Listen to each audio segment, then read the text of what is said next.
Close शुरू करनी है, ठीक है। डेफिनेशन देखो पहले, इसकी डेफिनेशन दिमाग में रहनी चाहिए ऑलवेज, ठीक है, क्योंकि क्लोज का टॉपिक है। बाकी कई सेंटेंस में टॉपिक्स में यूज होता है, जैसे नरेशन हो गई, ठीक है, और टेंस हो गई, ठीक है। A close is a group of words. Close जो होता है वो एक ग्रुप ऑफ वर्ड्स होता है विच contains a subject and predicate, जिसमें सब्जेक्ट और प्रेडिकेट होता है, and is a part of sentence, और सेंटेंस का एक पार्ट होता है, ठीक है। ये इसकी डेफिनेशन होती है कि ग्रुप ऑफ वर्ड्स होगा जिसमें एक सब्जेक्ट होगा और एक प्रेडिकेट होगा। सब्जेक्ट ऑलरेडी पता है, बेसिक में हमने किया है, ठीक है, which is being talked about in a sentence is a subject, और प्रेडिकेट होता है जो एक्स्ट्रा इन्फॉर्मेशन होती है, एक्स्ट्रा डिटेल्स होती है सब्जेक्ट की, एसेंशियल डिटेल्स होती है जो वर्ब से स्टार्ट होती है। जैसे इसमें दे रखा है आई, आई सब्जेक्ट है, और जो डू से स्टार्ट हो गया सारा sentence, do not know what he does, ठीक है, डू नॉट नो तक, ये तो दूसरा सेंटेंस हो गया, ये क्या होगा, इसका प्रेडिकेट होगा। और व्हाट ही डज, ही क्या होगा, इसमें सब्जेक्ट होगा, और डज क्या होगा, वर्ब होगी, मतलब हम कह सकते हैं कि ये प्रेडिकेट है इसका, ठीक है। This is the house where he lives, he या दिस दोनों सब्जेक्ट हैं, इज द हाउस प्रेडिकेट है, और लिव्स क्या है, ये भी प्रेडिकेट है। अब नीचे देखो क्या दे रखा है, व्हाट ही डज या वेयर ही लिव्स, ये क्लोज है। ये क्लोज क्यों है, क्योंकि ये सेंटेंस का पार्ट है, इनका अपना एक सब्जेक्ट है और प्रेडिकेट है। यहां तक समझ आ गया, ठीक है।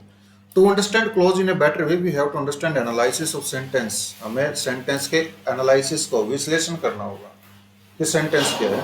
On the basis of analysis sentence has three type, ठीक है, कि एनालिसिस के बेसिस पर, विश्लेषण के आधार पर जो एक सेंटेंस होता है ना, उसकी थ्री टाइप होती है। सिंपल सेंटेंस होगा, कंपाउंड सेंटेंस होगा, कॉम्प्लेक्स सेंटेंस होगा। सिंपल सेंटेंस क्या होता है, ठीक है। सिंपल सेंटेंस ये बता रहा है, sentence which contains only one subject and predicate, जिसमें केवल एक सब्जेक्ट हो, एक प्रेडिकेट हो, उसको हम सिंपल सेंटेंस बोलते हैं, ठीक है। प्रेडिकेट क्या होता है, देखो प्रेडिकेट साइड में लिखा हुआ है, the essential details of the subject start with verb. ये जैसा मैंने पहले बताया, किसी भी सेंटेंस सब सेंटेंस में सब्जेक्ट की जो एसेंशियल डिटेल्स होती है, जो वर्ब से स्टार्ट होती है, वो प्रेडिकेट होता है, ठीक है। जैसे Delhi is the capital of India, Delhi subject हो गया, और is the capital of India जो वर्ब से स्टार्ट है, बाकी जब बच गया सेंटेंस वो क्या हो गया, इसमें प्रेडिकेट हो गया। और ये एक ही सेंटेंस है जिसमें एक ही सब्जेक्ट है, एक ही प्रेडिकेट है, तो ये सिंपल सेंटेंस होगा। We have already finished our homework, we subject है और सब्जेक्ट नहीं है, एक ही सब्जेक्ट है, have already finished our homework, ये एक ही प्रेडिकेट है इसका, तो ये सिंपल सेंटेंस हो गया। अब आ गया compound sentence, the sentence which is made up of two और more than two principal clauses, ठीक है। प्रिंसिपल क्लोज का दूसरा नाम मेन क्लोज होता है या इंडिपेंडेंट क्लोज होता है, generally joined by some conjunction, ठीक है। एक ऐसा सेंटेंस जिसमें दो या दो से ज्यादा प्रिंसिपल क्लोज हों और वो कंजंक्शन से जुड़े हुए हों, ठीक है,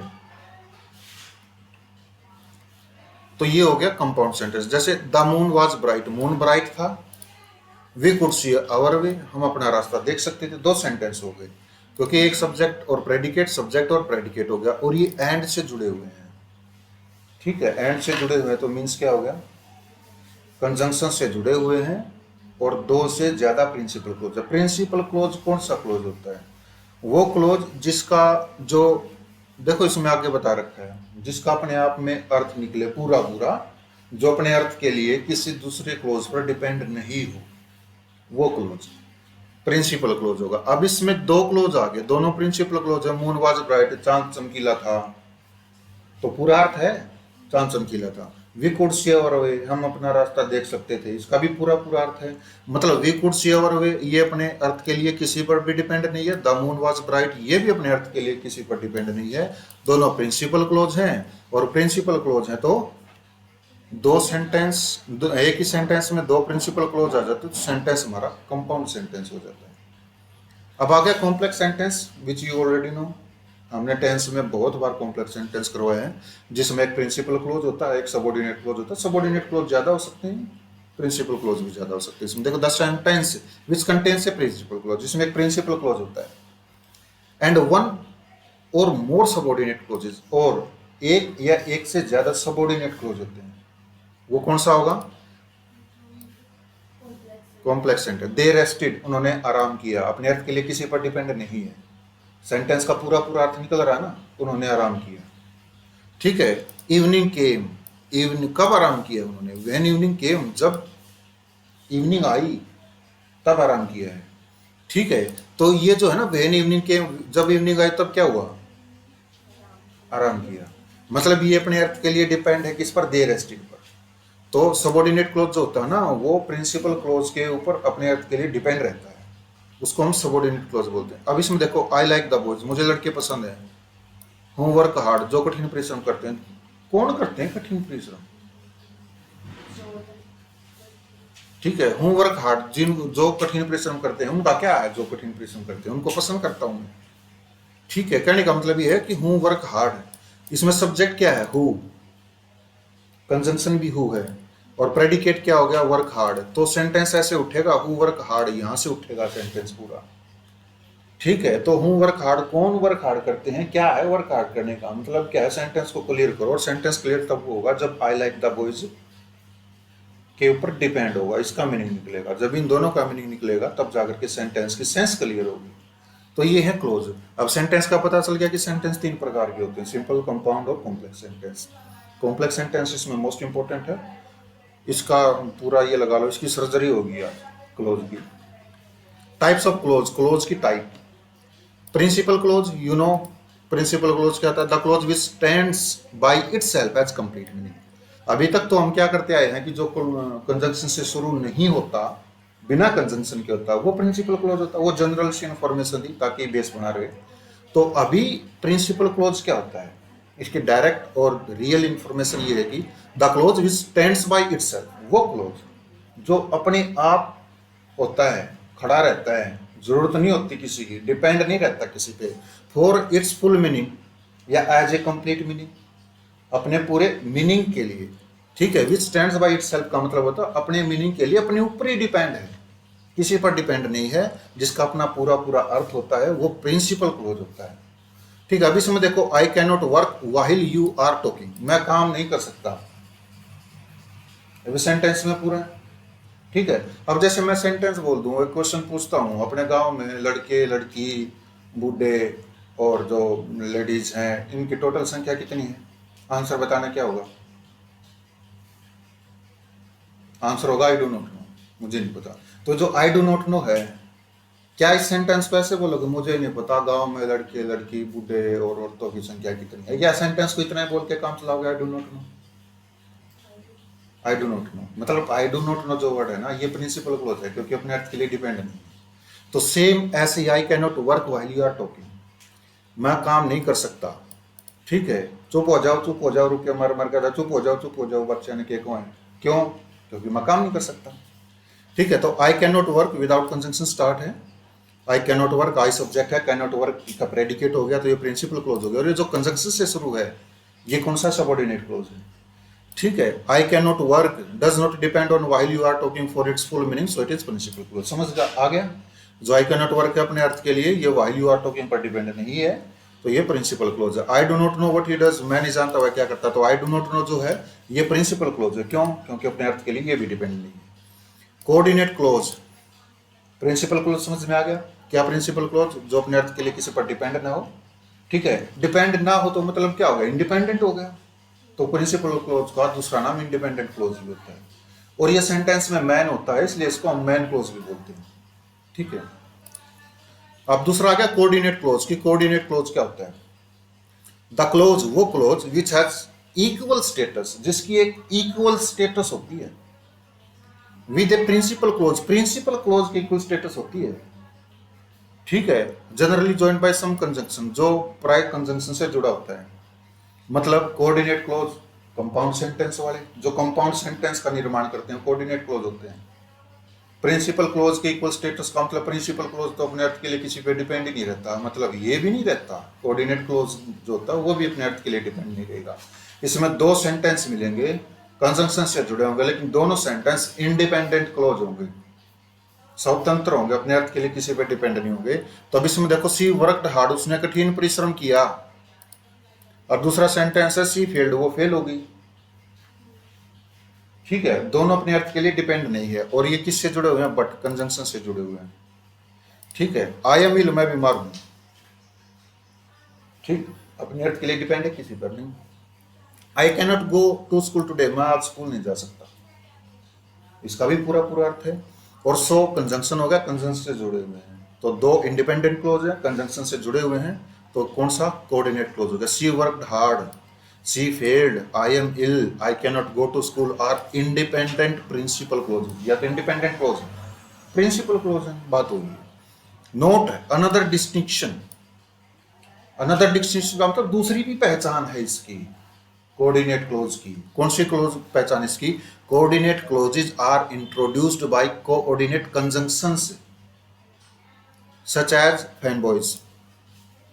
समझ गई, कोऑर्डिनेट कंजंक्शन बेसिक में करवा रखी है, कोई डिफिकल्टी तो नहीं आ रही समझने में। ठीक है, तो ये जो कोऑर्डिनेट क्लोज है कोऑर्डिनेट कंजंक्शन से शुरू होता है, वैसे ही सबऑर्डिनेट क्लोज सबऑर्डिनेट कंजंक्शन से शुरू होता है, इसकी ये पहचान होगी। ठीक है, अब देखो सबऑर्डिनेट क्लोज है the clause which depends on the principal clause for its full meaning is called subordinate clause. वो क्लोज जो अपने पूरे मीनिंग के लिए प्रिंसिपल क्लोज पर डिपेंड रहता है, सबऑर्डिनेट क्लोज होता है। ठीक है, आई कैन नॉट वर्क, मैं काम नहीं कर सकता, व्हाइल यू आर टॉकिंग, जिस समय तुम बात कर रहे हो। अब मैं सेंटेंस बोलूं, जिस समय तुम बात कर रहे हो, इसका पूरा मीनिंग है। इसको क्लियर करने के लिए आई कैन नॉट वर्क की जरूरत पड़ी, मतलब इसके पूरे मीनिंग के लिए प्रिंसिपल क्लोज की जरूरी नहीं है कि ये आई कैन नॉट वर्क हो। ठीक है, व्हाइल यू आर टॉकिंग, जब तुम बात कर रहे हो, मैं टीवी नहीं देख सकता, कोई भी सेंटेंस हो सकता है वो। ठीक है, तो इसके अर्थ के लिए while you are talking does not have its full meaning, जो व्हाइल यू आर टॉकिंग है इसका पूरा मीनिंग नहीं है। And depends on I can not work for its full meaning, और यह अपने पूरे मीनिंग के लिए किस पर डिपेंड है, प्रिंसिपल क्लोज पर। हेंस अतः है इट इज डिपेंडेंट या सबऑर्डिनेट क्लोज, और सबऑर्डिनेट समझ में आ गया, क्योंकि ये डिपेंड है इसलिए डिपेंडेंट है, जो डिपेंड नहीं होता उसको इंडिपेंडेंट बोलते हैं। ठीक है, अनदर डिस्टिंक्शन, दूसरी डिस्टिंक्शन क्या है इसकी, subordinate clauses are introduced by subordinate conjunction. Subordinate clause को सबऑर्डिनेट कंजंक्शन से शुरू होना पड़ता है, जैसे कि बिकॉज हो गया, एज हो गया, सिंस हो गया, इफ हो गया, बिफोर हो गया, टिल हो गया, ये जितने भी कंजंक्शन दे रखे हैं ये मैंने याद करवा रखे हैं कि सबऑर्डिनेट कंजंक्शन से। द सबऑर्डिनेट क्लोज, जो सबऑर्डिनेट क्लोज है, इज फर्दर क्लासिफाइड, उसको आगे बांट दिया जाता है इनटू 3 सब क्लोजेज, 3 सब क्लोजेज में। कौन से हैं, namely noun clause, adjective clause and an adverb clause, और एक एडवर्ब क्लोज। ठीक है, अब ये जो क्लोज है नाउन क्लोज, इसको कंप्लीट करवा दूंगा या कल करवाऊं, जो भी मैंने बताया है इसको याद करके लेके आई। आधा तो फिर ये एक बार में अगर हो जाता ना तो ये ठीक होता, क्योंकि इसमें अलग अलग कॉन्सेप्ट है, मेरा तो मानना था ये। ठीक है, चलो मैं इसमें करवा देता हूँ। Noun close, the close that does the work of a noun is called the noun close. वो क्लोज जो नाउन का काम करता है उसको नाउन क्लोज बोलते हैं। ठीक है, नाउन का काम कैसे करता है, नाउन क्या होता है, पहले ये बताओ नाउन क्या होता है। पर्सन, प्लेस और thing, quality, condition, action, state, कुछ भी वो नाउन हो गया। और दूसरी बात अब ये बताओ, जहां तक हमने आज तक किया है बेसिकली में, नाउन का यूज कहाँ कहाँ होता है। The answer of what is always a noun, subject and object is always a noun. ठीक है, प्रीपोजिशन के बाद नाउन आता है। ठीक है, पोजेसिव एडजेक्टिव के बाद नाउन आता है। ठीक है, मतलब बेसिक्स है, कुछ है। अब इसमें देखो, एज ए सब्जेक्ट, सब्जेक्ट के रूप में भी नाउन आ सकता है। सब्जेक्ट तो नाउन होता है, लेकिन नाउन की जगह अगर हम सब्जेक्ट यूज ना करके एक क्लोज यूज करते हैं तो वो नाउन क्लोज नहीं हो जाएगा। ठीक है, अब इस सेंटेंस में देखो, व्हाट ही डज, वो है क्या करता है, इज नोन टू मी, मुझे पता है। तो इज जो है ये वर्ब है, और वर्ब से पहले आने वाला तो सब्जेक्ट होता है, लेकिन इसका तो एक सब्जेक्ट है, एक इसका प्रेडिकेट है, और कंजंक्शन से ये जुड़ा हुआ है, मीन्स ये तो क्लोज है। और ये सब्जेक्ट के रूप में आया तो ये नाउन क्लोज है। समझ गई? दूसरा सेंटेंस समझाने की जरूरत है। अब इसमें देखो, when she left the train, उसने कब ट्रेन छोड़ दी, इज ए मिस्ट्री, मिस्ट्री है, इज का सब्जेक्ट है पूरा का पूरा सेंटेंस, तो ये कंजंक्शन से भी जुड़ा हुआ है और इसका सब्जेक्ट भी है, प्रेडिकेट भी है, तो ये क्या हो गया, क्लोज हो गया। और सेम ये, how he got so much wealth is still a secret, same इसमें है कॉन्सेप्ट, वर्ब वर्ब से पहले आने वाला सब्जेक्ट, लेकिन ये तो क्लोज है, क्लोज हो गया। एज एन ऑब्जेक्ट, ऑब्जेक्ट के रूप में ही सेज, वह कहता है, क्या कहता है वो, दैट ही वोंट गो, कि वो नहीं जाएगा, दैट कंजंक्शन हो गया, ही सब्जेक्ट हो गया, वोंट गो प्रेडिकेट हो गया, तो ये सेज का ऑब्जेक्ट है, तो वर्ब के ऑब्जेक्ट के रूप में आ गया क्लोज। ही टोल्ड अस, उसने हमें बताया, where the treasure was hidden, कि ट्रेजर कहाँ छिपा हुआ था। ठीक है, तो टोल्ड क्या है, वर्ब है, वर्ब के ऑब्जेक्ट के रूप में आ गया। अब क्वेश्चन ये भी तो उठ सकता है ना, टोल्ड का ऑब्जेक्ट तो अस है, ठीक है, उठ सकता है ना क्वेश्चन, नरेशन करवा चुका हूं मैंने उस टाइम पे ये बताया था, टोल्ड एक ट्रांजिटिव वर्ब होती है, उसके बाद हमें कोई ना कोई ऑब्जेक्ट देना पड़ता है, ठीक है, इसलिए हमने अस दे रखा है यहाँ पे, ठीक है। और जो टोल्ड है और जो गिव है, ये दो वर्ब ऐसी होती हैं जो डबल ऑब्जेक्ट को लेती हैं, डबल ऑब्जेक्ट है। ही टोल्ड व्हाट का आंसर, उसने बताया क्या, आंसर बताओ इसमें देख के सेंटेंस में, उसने बताया what, where the treasure was hidden, ये बताया उसने, तो व्हाट का आंसर आ गया, तो नाउन है। और ही टोल्ड हुम, किसको बताया, नहीं किसको बताया, ही टोल्ड हुम, अस को बताया, ठीक है, डायरेक्ट इनडायरेक्ट ऑब्जेक्ट हो गए। टेल मी, मुझे बताओ, वाई यू डिड दिस, तुमने ऐसा क्यों किया, सेम टेल वर्ब है, ट्रांजिटिव वर्ब है, डबल ऑब्जेक्ट लेगी। और देखो ये टेल का ऑब्जेक्ट आ गया, टेल के दो ऑब्जेक्ट हैं, डबल ऑब्जेक्ट हैं, डबल ऑब्जेक्ट को लेती है। वाई यू डिड दिस, ये इसका क्या होगा, ऑब्जेक्ट हो गया, वर्ब के ऑब्जेक्ट के रूप में। आई नो, मैं जानता हूँ, क्या जानते हो, वेयर ही लिव्स, व्हाट के आंसर में आ गया, तो ये ऑब्जेक्ट हो गया, वेयर ही लिव्स, आ गया समझ में।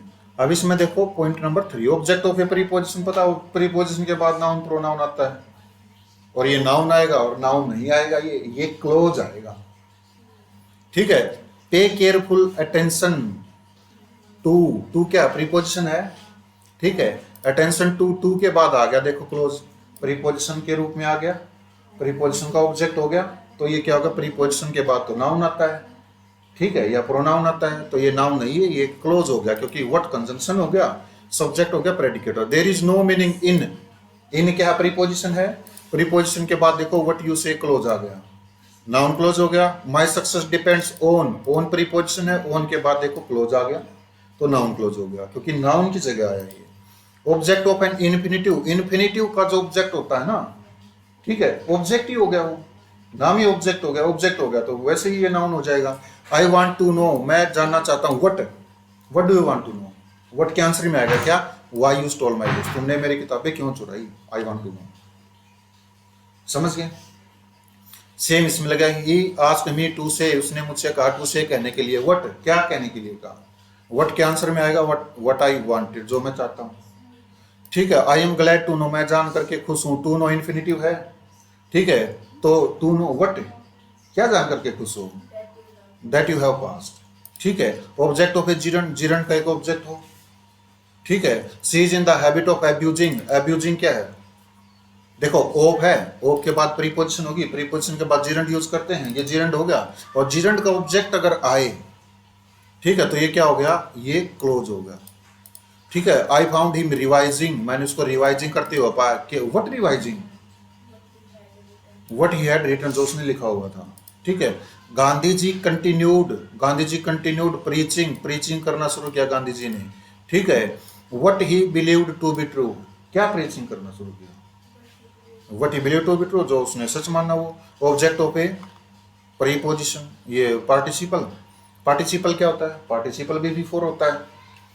बिलीविंग, क्या believe, what believe, that she was exactly easily excited, ये बिलीव करते हुए, ठीक है। आई कीप केप्ट क्वाइट, मैंने खुद को चुप रखा, समझ में आ रहा है, ठीक है। अब बिलीविंग क्या है, पार्टिसिपल है, नोविंग क्या है, पार्टिसिपल है, पार्टिसिपल के बाद आएगा, अब ये एक्स्ट्रा इंफॉर्मेशन है ये, ठीक है। नोविंग that he was innocent, subject है, प्रेडिकेट है, कंजंक्शन से जुड़ा हुआ है, और ऑब्जेक्ट है किसका, पार्टिसिपल का। Complement of a verb, verb के कंप्लीमेंट के रूप में। और कंप्लीमेंट कहाँ आता है, कहाँ आता है कंप्लीमेंट, ये बताएंगे दोनों। कंप्लीमेंट कहाँ आता है, बी की फॉर्म के बाद आता है। देखो ये कौन सी फॉर्म दे रखी है, देखिए दिस इज बी की फॉर्म है, तो बी की फॉर्म के बाद देखो what you can never understand. समझ गई, समझ गई कि नहीं, ठीक है। द फैक्ट इज हो गया, इज हो गया, तो इसके बाद देखो कंप्लीमेंट आ गया। डिफिकल्ट इज हो गया, बी की फॉर्म होगी, बी की फॉर्म के बाद ऑलवेज कंप्लीमेंट आता है, तो ये कंप्लीमेंट हो गया। अब complement of an adjective, adjective का कंप्लीमेंट, ठीक है। आई एम कॉन्फिडेंट, मैं कॉन्फिडेंट हूं, व्हाट कॉन्फिडेंट, ये कॉन्फिडेंट एडजेक्टिव है। ईएनटी जिस वर्ड के पीछे लग जाता है वो एडजेक्टिव होता है, ठीक है। दैट यू विल पास, ठीक है। और ये कॉन्फिडेंट अगर मान लो ना पता चले, जैसे आई एम श्योर आ गया, श्योर का कैसे पता है कि ये एडजेक्टिव है, कैसे पता करोगे एडजेक्टिव है कोई चीज, नहीं ये बताओ सेंटेंस में श्योर क्या है, कौन है श्योर, आई क्या प्रोनाउन, नाउन में, प्रोनाउन में कुछ भी ऐड करे एडजेक्टिव होता है। तो आई एम श्योर, श्योर का कंप्लीमेंट ये हो गया, क्या है श्योर, दैट यू आर रोंग, ये श्योर है, ठीक है।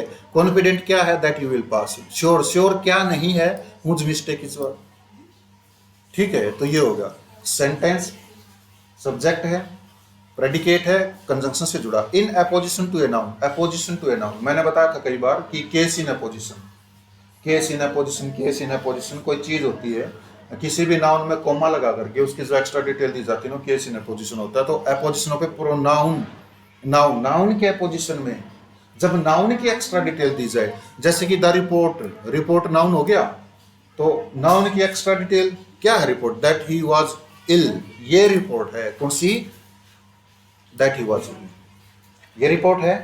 तो रिपोर्ट का क्या हो गया, ये नाउन का कंप्लीमेंट भी बोल सकती है इसको, या in apposition to a noun, noun भी बोल सकते हैं, नाउन का अपोजिशन होगा। द न्यूज, न्यूज नाउन है, कौन सी news, that he has died, ये न्यूज, ठीक है। बिलीव, द बिलीव, कौन सा बिलीव कि stars have some influence on our lives, ये बिलीव, ठीक है। ये क्या हो गया, ये नाउन का अपोजिशन हो गया। अपोजिशन मींस उसको डिस्क्राइब कर दिया। अब देखो इट को डिस्क्राइब करेंगे नेक्स्ट पॉइंट में, it was, it is clear, क्या क्लियर है,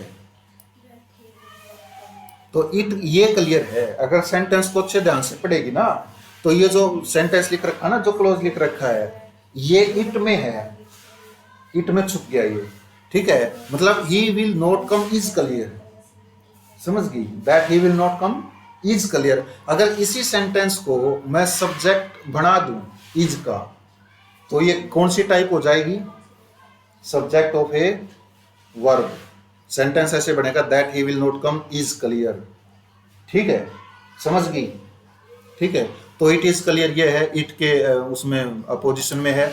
इट वाज अनफॉर्चुनेट, क्या अनफॉर्चुनेट था, दैट यू वर एब्सेंट, मतलब that you were absent was unfortunate, ये अनफॉर्चुनेट था, ठीक है। अब इसमें देखो, that he does not know his own name, वह अपना खुद का नाम नहीं जानता, इज स्ट्रेंज, ये स्ट्रेंज है, ठीक है। ये इट को वो कर रखा है। इट इज क्वाइट क्लियर, ये बिल्कुल स्पष्ट है, that he has been telling a lie, कि वो झूठ बोल रहा है, तो ये इट है, ये क्लियर है, ठीक है। मतलब एक ही, ये जो in apposition to pronoun it है ना, ये सारे के सारे subject as a subject use हो सकते हैं, ठीक है। एज ए सब्जेक्ट कैसे बनाओगे बता रखा मैंने, ठीक है। पॉइंट नंबर 1 और पॉइंट नंबर 10 को जा करके रिलेट करने की कोशिश करना है कि ये सब्जेक्ट में, इट को रिमूव करना है, क्लोज इज से पहले रख दो बस।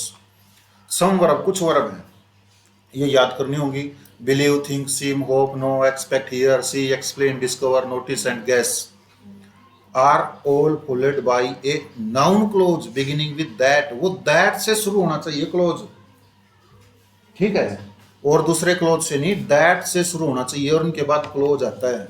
जैसे हरी एक्सप्लेन, हरी ने एक्सप्लेन किया, क्या एक्सप्लेन किया, that nothing could be done, ठीक है, दैट से शुरू है।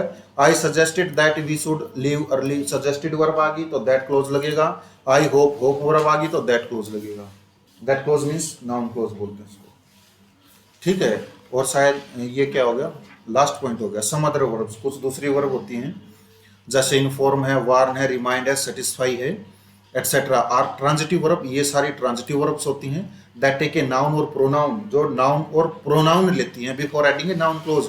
नाउन क्लोज ऐड करने से पहले इसमें टेल भी लिख सकती है, मैंने एटसेट्रा लगा रखा, मैं सारी नहीं लिख सकता मैं, टेल भी लिख सकती है, रिक्वेस्टेड भी लिख सकती है, ठीक है, ऑर्डर्ड भी लिख सकती है। इसमें ये सारी ट्रांजिटिव वर्ब होती हैं जिनके बाद नरेशन वाली सारी, जिसमें वो टेल, रिक्वेस्ट वगैरह ये जो होती है सारी होती हैं। अब इसमें देखो I told him that he was mistaken, I told, told है, टोल्ड मैंने बताई थी, देखो हिम लगा रखा है, क्लोज शुरू करने से पहले हिम लगाना ही लगाना पड़ेगा, सेंटेंस गलत हो जाएगा, ठीक है।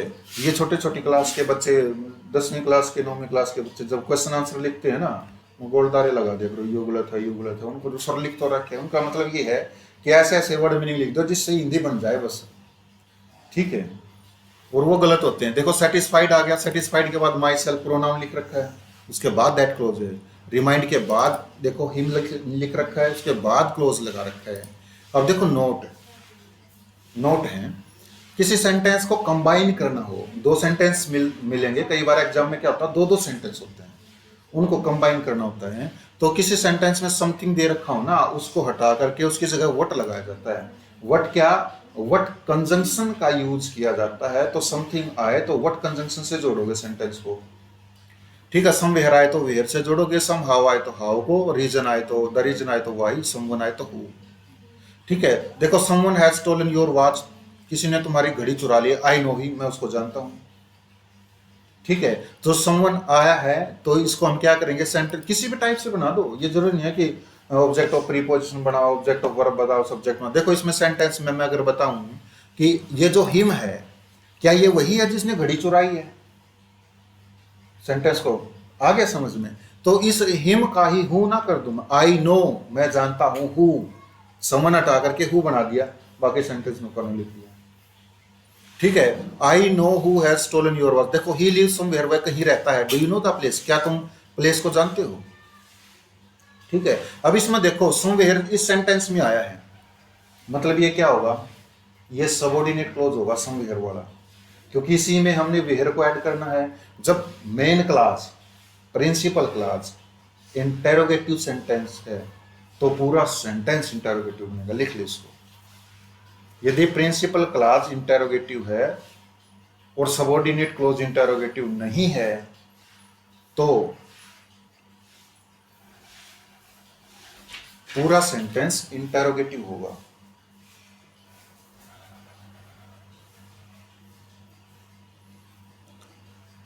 लिख लिया, ये दो तीन सेंटेंस दे रखा गया, do you know where he lives, I want something, I am ready to give it, ठीक है, ये अगर करके देख लिए भाई, ठीक है। कुछ क्वेश्चन कुछ दिक्कत हो जाओ तो मेरे से पूछ लिए। If the two clauses have the same subject, देखो मोस्ट इंपोर्टेंट पॉइंट है इसमें, यदि दो क्लोज में सेम सब्जेक्ट है, और मैंने प्रोनाउन में क्या बताया है बेसिक में कि pronoun is used to avoid the repetition of a noun, तो अब इसमें क्या होगा, यहाँ आगे it may be omitted to avoid repetition, repetition से बचने के लिए इस क्लोज को ओमिट कर दिया जाता है, छोड़ दिया जाता है, समझ गई। देखो सी वर्कड हार्ड, उसने कठिन परिश्रम किया, बट फेल्ड, लेकिन फेल हो गई। अब इसमें ब्रैकेट में सी लिख रखा मैंने, नीचे क्या लिख रखा, सब्जेक्ट सी क्लोज्ड इन पैरेंथेसिस, पैरेंथेसिस क्या होता है, ब्रैकेट में बोल रहा है पैरेंथेसिस, ठीक है। कैन बी ड्रॉप, इसको ड्रॉप किया जा सकता है क्योंकि दो क्लोज का सेम सब्जेक्ट है, बाद वाले सब्जेक्ट को रिपीटेशन से अवॉइड करने के लिए छोड़ा जा सकता है। और क्यों छोड़ा जा सकता है, मैंने बताया था, कम शब्दों में पूरा मैसेज जब पहुंच जाए तो उससे बढ़िया सेंटेंस होता नहीं कोई। अब देखो इसमें आइदर कम इन, या तो अंदर आओ और गो आउट, या चले जाओ, तो सब्जेक्ट यू छोड़ रखा है इसमें, ठीक है। ही नीदर वर्क्स, वो ना तो काम करता हिमसेल्फ खुद, नोर ना ही लेट्स अदर वर्क, किसी को काम करने देता है, तो ये जो लेट्स है ना ये V5 है, और इसका सब्जेक्ट कहाँ है, ही, ठीक है। तो रिपीटेशन को अवॉइड करने के लिए इसके सब्जेक्ट को क्या कर दिया गया है, अवॉइड कर दिया। एनी क्वेश्चन, ये पूरा का पूरा याद करके लेके आना है।